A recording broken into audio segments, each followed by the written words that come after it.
life's hard enough. Like, I don't also need to be my biggest op. Hey there, my handsome and pretty little Cobras, and welcome back to the Cobra's Nest. For those who are here new, my name is Mignon Cobra, and I make videos on minimalism. So today's minimalism video is going to be talking about how I truly moved from a scarcity mindset to one of abundance. And this one has been a long time coming, because I think the last time I discussed something like this, still back at my mom. So this was like 2020. And yeah, I had a subscriber ask me when I first started posting like minimalism content, they were like, how did you move into a place of abundance? And at that time I was like, I don't know. I was still struggling with the largest like scarcity mindset. Like, I was living in my mom's house. So anyway, I got 6 things that I want to talk about, because I really am living in a world of abundance now. And I wanted to share that with my Cobra babies. So without further ado, let's just get into the video. Let's get it. Let's go. Woo. So coming in at number 1, the thing that really shifted for me, like with a scarcity mindset, my mom at the time, or maybe even still, she was like really big into The Secret. I remember thinking like, I'm like, this woohoo stuff is like not for me. I have a science background. I studied neurology before I went to med school, so I'm not like super like woohoo kind of stuff. But she was like, you know what, you should probably read it and whatnot. So I was like, okay. So I read that book, and then I kind of fell down a rabbit hole of things related to that. And one of the things that like I came across when I was in that era was like, they were like, you should write down a paper amount of things that you want to manifest, and that included like writing down like a dollar amount. And at that time I wrote the dollar amount. I actually still have the piece of paper. I usually hang it up on this little board here. This is my vision board. I don't have it up right now at the moment. It's actually inside my agenda. But they were like, write down the paper amount of the amount of money that you wish that you had. And I remember like I wrote it down. It was just like I added a bunch of zeros at the end of the number. And Will was like, that number is like not even a real number. That's kind of unrealistic. And I was like, yeah, I know, but like it motivates me. And so like, even if I never end up reaching that amount, it really motivates me, because it makes me genuinely believe that if I want something, then I have every right to chase it. And that for me has really changed,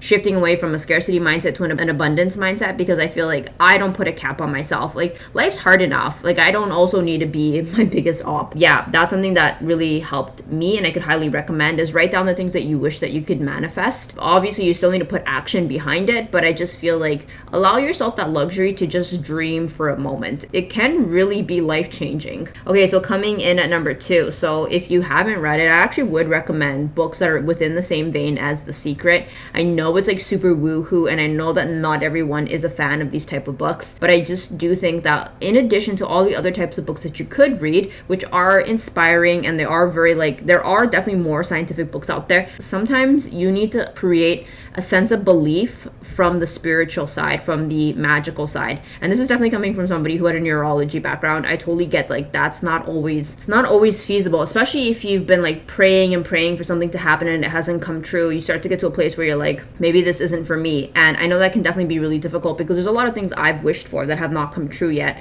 But at the same time, I do remind myself that there are plenty of things that have come true. So sometimes you just have to think to yourself that like what you're looking for, it's either not a no, it's just a not right now, or that was never meant for you. And I sometimes now see these things as protection. If something didn't work out for you, it was actually God protecting you from that thing. And I know that like, ew, that's like super cringe. That's something like an influencer would say. I really do think that these thoughts though do come from a place of abundance. A scarcity mindset would be like kicking and screaming, I don't have this in my life. Why isn't that in my life? Why isn't everything going how I want it to be? And like, on a practical level, what's the point of living like that? Like, I personally don't see the point in living like that. That's just such a negative place to be. And I don't think or operate like that anymore, because I had for a really long time.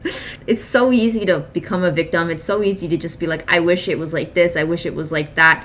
But there's just like, that isn't going to make things happen, and you're just miserable at the end of the day. So instead, I've definitely adopted more of an abundance mindset, and I just think now, okay, if it hasn't come true, it's probably for a reason. It just wasn't meant to be, and that's okay. And I've just like let that go, and it's really freed me, because at the end of the day, I think all we were seeking for was just to be happy. And so I genuinely feel a lot happier now. Okay, so coming in at number 3, learn about money. While it is nice to daydream and it is nice to fantasize, at the end of the day, it is still really important to learn about money. So something that got my butt into gear was actually reading finance books. I was crazy obsessed over like learning about money. I was like, okay, well, as somebody who is actually like more of a doer than like a wisher or a thinker. I was like, I'm gonna go read some books and I'm gonna get myself more educated. And as I learned more about money, I discovered the stock market, I learned about investing, I learned about saving my money, I learned about a bunch of other plethora of things that I have mentioned on this channel. And that really created an abundance mindset. I was like, there's people out there who have what I'm looking for, which means that this isn't impossible. There's plenty of people who are well off. How can I make that happen for me as well? And so that kind of shifted away my scarcity mindset, where I thought that all that's possible is what's in front of my face, in front of me, like in front of my two hands, and then started to kind of think like, actually, the world is open with like infinite possibilities. Anything is possible. Like, just dream. Like, nothing is off limits. And that has been really motivational, because it's just kind of like, I don't think I had the greatest relationship with money growing up. I almost feel like even still to this day, I'm still working on my relationship with money. But at the very least, I don't feel broke anymore. And that feels like a massive win. Okay, coming in at number 4. So something else that kind of shifted my mentality away from a scarcity mindset was I started to respect every dollar. I think constantly being a state of broke, and part of it was conditions, part of it was also my financial irresponsibility. I would spend everything I made. I had a part-time job, and any money I made, I always spent it. And I know I could definitely chalk it up to like being young, and you only live once. But being financially irresponsible wasn't doing me any favors.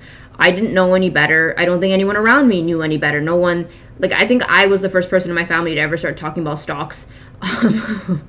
So yeah, respect every dollar. Just because it doesn't seem like a lot, you may have like 10, 15 bucks to your name, if that. I know a lot of people are in debt because of like student loans, commercial loans, but what I'm just trying to say is that like the amount doesn't need to be large, hence why I respect every dollar. I actually got this from Mr. Money Stash. He was like, $5 here, $5 there, it adds up. And so I just think like, yeah, no, he's absolutely correct. Like, I think you guys have seen how quickly it adds up in the other direction. So that has really helped shift me away from a scarcity mindset, is to no longer be broke, but instead try to like save my money and build a cushion, so my mind is not in a state of like, I feel broke, because then it just perpetuates a narrative of like, I feel broke, so then I go and I spend more money because I'm like, maybe if I spend something I'll feel better. And it was like, that is definitely not a healthy relationship I would wish upon anybody. Okay, so coming in at number 5. On the flip side, believing that money is abundant. That is something that I'm still working on, but something that has really freed me. I think that in my extreme minimalism days, I used to think money was not available, money was not abundant. Hence why in my extreme minimalism, I was afraid to buy anything. I was afraid to declutter everything. I wore clothes till they had holes in them.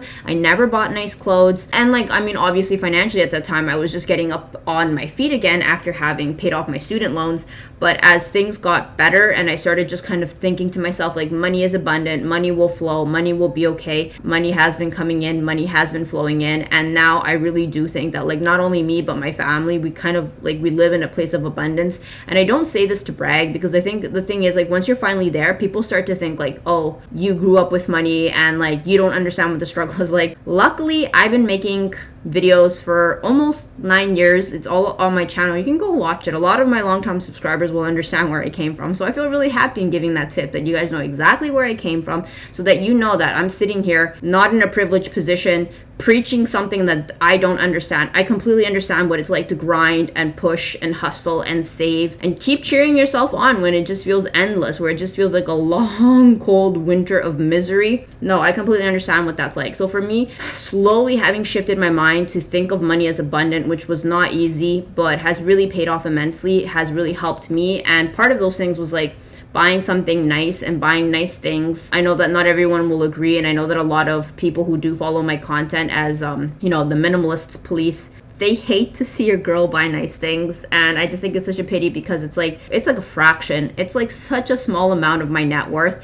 that you guys, I probably spend less on my material possessions as a ratio to my net worth than I think some minimalists actually do. And I don't say that to brag, but it's like, I live in a world of abundance while not even being frugal. And that's what I would love for my Cobra babies. And if you're wondering how to do that, I would definitely advocate to learn how to save money and learn how to invest, because otherwise you're collecting a depreciating asset. Money is a deflationary value. It becomes more worthless as time goes by. So I highly, highly recommend learning about how to make money in your sleep, learn about stocks, because otherwise, yeah, you're pretty much going to stay in the same circumstances for the rest of your life. All right, so coming in at number 6, be the master, not the slave. So while it is great to talk about money and, you know, scarcity mindset, abundance mindset, and all that good stuff, at some stage, you will need to learn how to be the master of your money, the master of your life. You can't continue to be a slave to your emotions, a slave to other people's opinions, a slave to your environment, a slave to life events, you will have to learn how to become a master. Once you take responsibility that everything that's happened in your life is your fault, and I know that sounds super harsh,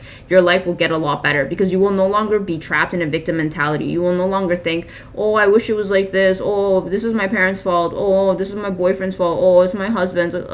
You will find it's everyone else's fault but your own. But that's just like not a helpful or useful or a healthy way to live life. At some point, if you start taking onus, even if it seems unfair, because yeah, I know life is unfair, but it's just not the right mindset. And so that's something that's really freed me, as I started to think like I have some control over my life. I don't have control over everything, and those things that I don't have control over, I don't have control over them anyway, so I'm not going to worry or think about those things. But among the things I do have control over, what can I change? What can I edit to create a better life for myself and for my family? And that has really moved me away from thinking like a slave and more into like a master mentality. I think, well, I can control my finances. I may not control how much I'm able to make, but I can definitely control what I do have in my hands.